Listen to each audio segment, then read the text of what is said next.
La intervención del asambleísta por Loja, Manuel Medina. Avanza el debate, se otorga el uso de la palabra a la legisladora nacional Natalie Arias. Probablemente el más importante de los temas que hemos ido tratando durante estas sesiones en este periodo legislativo. Y hay que arrancar diciendo realmente que este es un problema que responde pues a una deuda del Estado ecuatoriano con el pueblo ecuatoriano, pero es una deuda antigua que este gobierno se empeña y seguirá empeñándose en saldar. Hay muchos temas que deben ser abordados en este punto y en los consecuentes proyectos de ley que la Comisión de Seguridad provea a este Pleno para poder atacar de forma efectiva, para poder enfrentar de forma efectiva la situación desbordada que tenemos en materia de seguridad.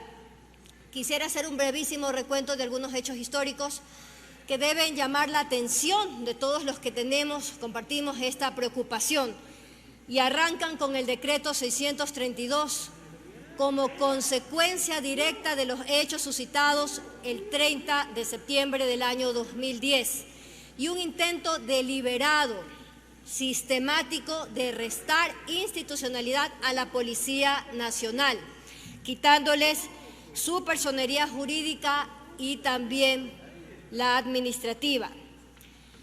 Más allá de eso, también hechos que se suscitaron también a raíz de esa problemática tuvieron como consecuencia la lamentable consolidación de un desfalco de alrededor de 900 millones a las instituciones que tienen un régimen especial, que son ISPOL e ISFA, y que deberían responder por los recursos de quienes tienen la enorme responsabilidad de velar por la seguridad ciudadana de los ecuatorianos. Estos fueron actos que, junto con la desinstitucionalización de la Policía Nacional, pues también tenían por objetivo debilitarlos. No podemos dejar de referirnos al proyecto de ley que fuera aprobado, el Código de Entidades de Seguridad Ciudadana y Orden Público, que felizmente pues la legislatura pasada derogó en su tercer libro en el año 2020, en junio del 2020. De otra forma, este país tendría vigente todavía esa terrible figura de guardia pretoriana para el deleite de algunas fuerzas políticas. Es importante también referir dentro de este contexto que pretendo brindar aquí al Pleno de la Asamblea para consideración, también las reformas a la Ley de Fortalecimiento de los Regímenes Especiales de Seguridad Social de las Fuerzas Armadas y la Policía Nacional. Estamos hablando aquí de un proyecto de ley tan mal hecho que tuvo una veintena de artículos observados por parte de la Corte Constitucional y que de hecho pues sigue estando plenamente vigente esa sentencia, porque todavía la Asamblea Nacional tiene trabajo pendiente en ese sentido. Son muchos los aportes que se han recibido en este proyecto de ley en particular, y es importante también que se reconozca la necesidad de que tenga la debida discusión, la debida cabida, que no se distorsione cuáles son, en este caso, pues, los objetivos que se buscan dar con este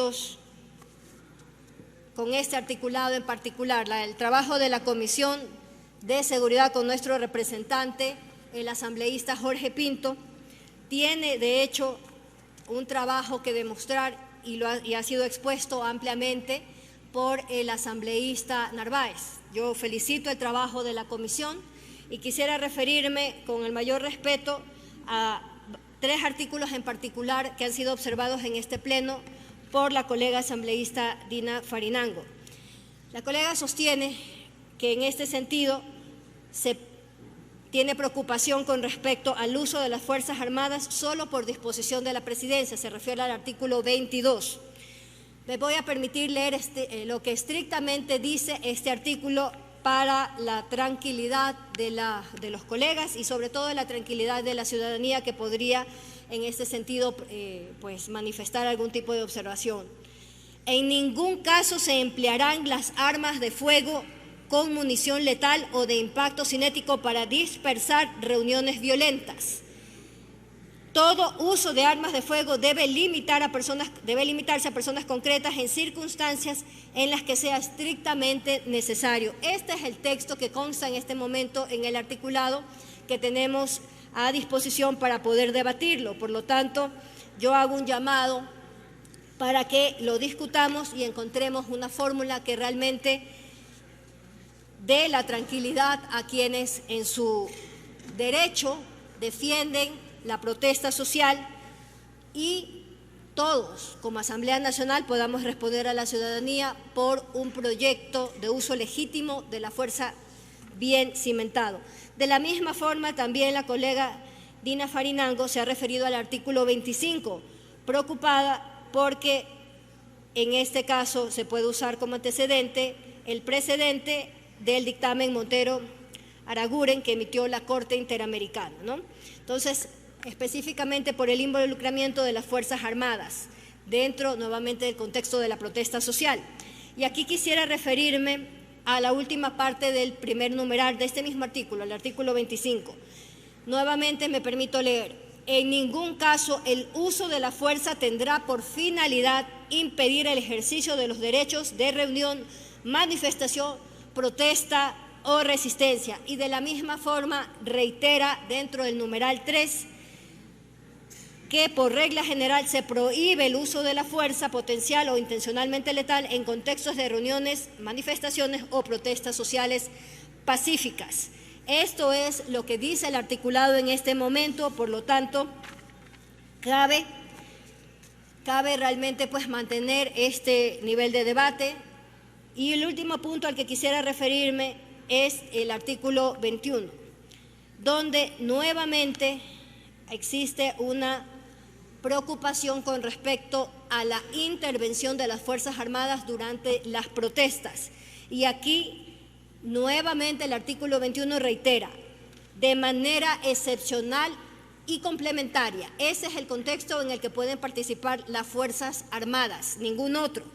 Por lo tanto, tienen que acatarse únicamente cuando exista un estado de excepción de por medio. Es decir, hay un ánimo de respeto irrestricto en este articulado hacia el derecho constitucional de la protesta social. Y además ya el contexto lo han brindado pues no solo el ponente sino algunos colegas asambleístas. Es indispensable que contemos con este proyecto de ley ya aprobado para que se avance, se dé ese primer paso. Finalmente la Asamblea pueda, después de un año, poder brindar al país un primer aporte en legislación, en mejoras en este sentido, para que podamos como país nuevamente, como Estado, enfrentar esta crisis de seguridad que nuevamente, si bien ha sido heredada, es parte de los compromisos de este gobierno y de la bancada del Acuerdo Nacional. Gracias.